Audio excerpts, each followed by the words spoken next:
इलेक्शना चिरां जिल्ला होननानैल' नङा, जायफ्रा 2006 मायथाइनि उनावहाय हाग्रायाव गोदानैहाय हाग्रा दानफिनदों, गाव गावनि हाखौ फाननानै गाव गावनि थाखासेयावबो बिथांमोनखौ जों कमप्रमाइस खालामा, जों होखारखागोन, इलेक्शन खालामखागोन, रावनोबो जों हाखौ होआ।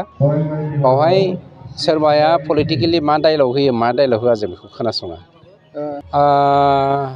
बिटिआर होननानै बुङोब्ला फ्राय ओनसोलखौनो बिपिएफनि समनिफ्राय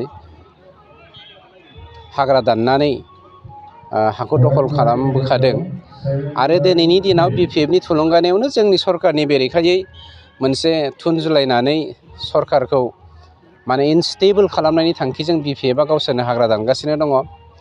बुंनो थाङोब्ला मोनसे खोथाखौ रोखा बुंनांगोन, बिथां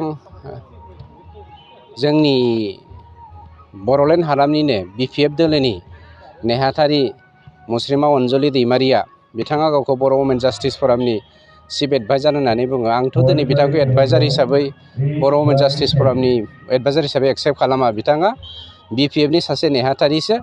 नेहाथारि हिसाबै बिथाङा दाखालि मानसिफोरखौ इनकारेज होनानै हाग्रा धंस' खालामनायनि बाथ्राखौ बुंनाय बायदिखौ आं मोनदांनो हादों।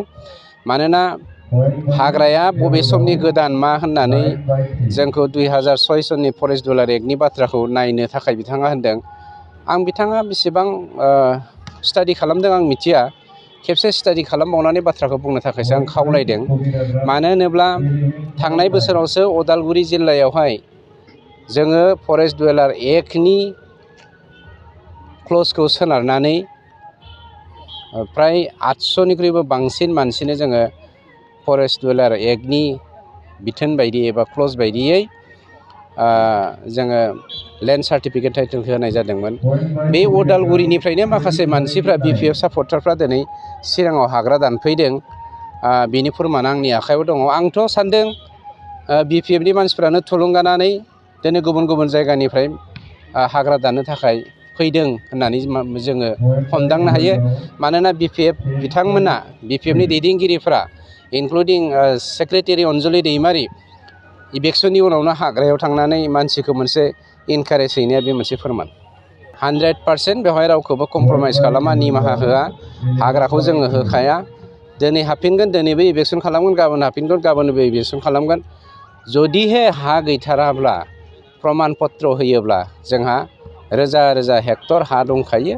बेवहाय जोङो फरेस्टखौ प्रटेक्शन होनानै बिथांमोननि हिउमेनिटि ग्राउन्डआव बिथांमोनखौ माबायदि बेब'स्था लानांगौ बिनि राहाखौ जों लागासिनो दङ।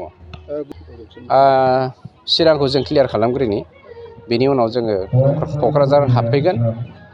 बेफोरबायदिनो जों बे मास मोनसेनि गेजेराव कमप्लिट क्लियार खालामजोबगोन। बेवहाय बर'ल' नङा, गासैबो जाथि जन'गोष्ठि जायफ्रा इनक्रजार, बियो जातिजों सोमोन्दो गैया। इनक्रजारानो, जों रावखौबो निमाहा होआ।